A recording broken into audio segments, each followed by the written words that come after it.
Being the first one to apologize in a conflict with your partner is sometimes extremely hard to do.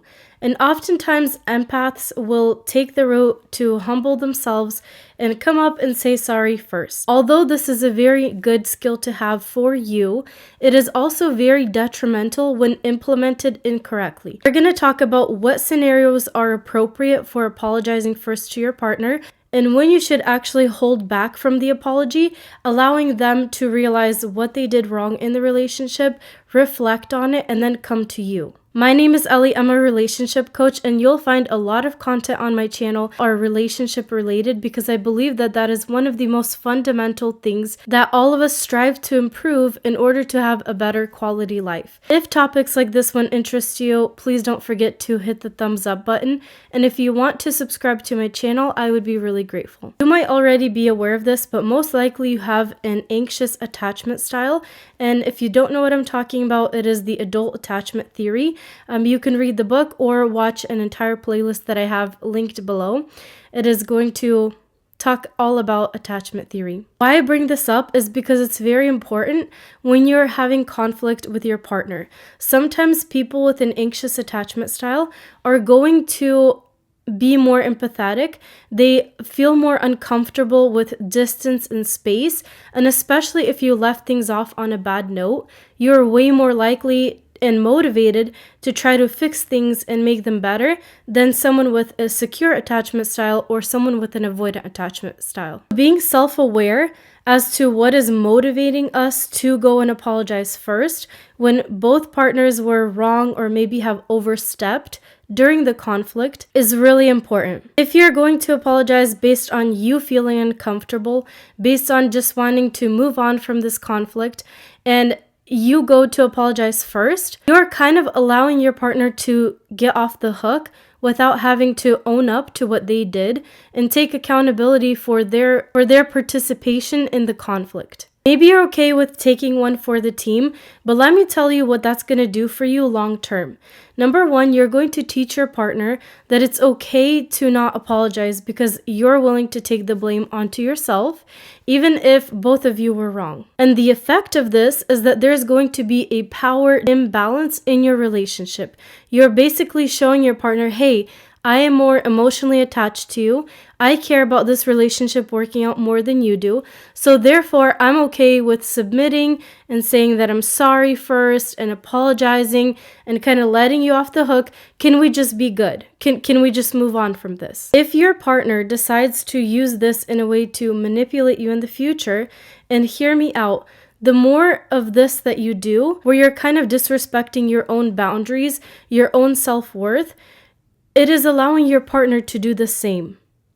And if your partner has some tendencies to kind of take advantage of those things, this can later be weaponized into manipulation, feeling of guilt, and some kind of loss, and them distancing themselves from you to make you feel more pain. Basically, they know you're hurt, and eventually you'll come say sorry to them. By doing this, you are kind of creating a toxic environment for yourself, and you already know deep down in your heart that you shouldn't go and apologize first just to make it better. But you're thinking to yourself, it's fine, whatever, I'll take one for the team, let's just move on, I'm happy to move on. And you'll act like you were more guilty.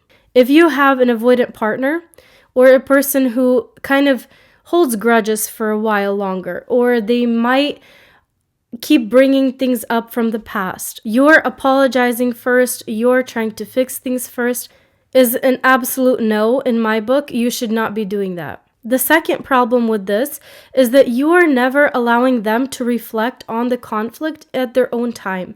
So basically, you're kind of rushing to the conclusion. You're rushing the steps of them understanding, like, okay, this hurts. I can see how the relationship is different. I can see how this affected my partner. They don't have the chance to experience any of those thoughts, any of those emotions, any of those feelings. They don't have a chance to experience the difference between when things are great and when they're not.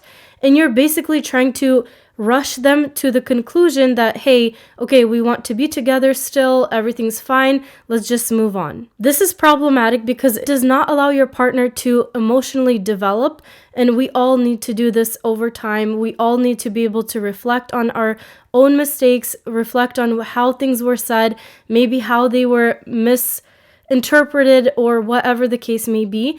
Like, every single person needs to do that in the time frame that is convenient for them.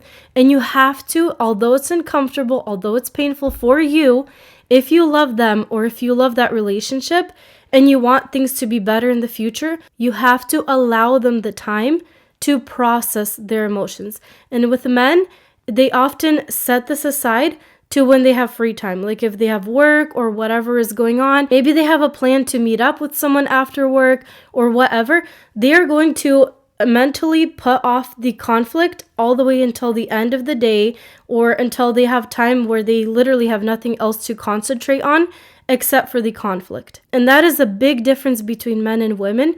Women tend to think about it throughout the day. It's going to weigh on their emotions, weigh on everything that they're doing. If they're interacting with their friends or family, whatever, they're going to have it in the back of their mind that they are not good with their partner. They're going to feel stressed out. They're going to feel anxious. And again, not every single woman, but a big majority.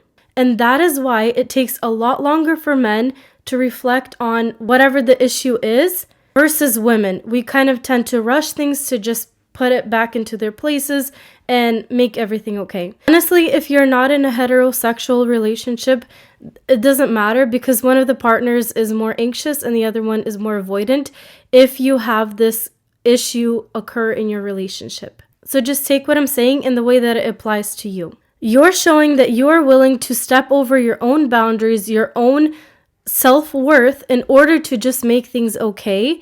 So you value that relationship more than you do yourself. Again, this can be weaponized against you if your partner has tendencies to hold grudges, remind you of things from the past, and or has more power in the relationship than you do. So please listen to me when I'm telling you, don't do it. Don't apologize first if both of you are wrong in the conflict that occurred. Now, I will say this. It is really important to also understand that a conflict doesn't just come up out of nowhere. Usually someone kind of does something that ticks the other person off.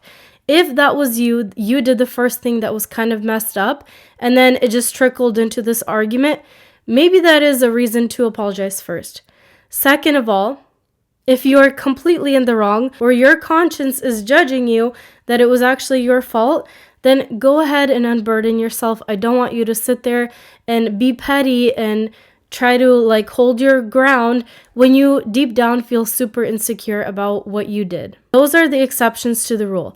If your partner is the one that did something messed up first and you confronted them and then they took it somewhere else, or they blamed you for something that you did in the past, or they didn't like the tone that you used and then you guys started arguing, whatever the situation is, don't take more accountability than you have to for the conflict.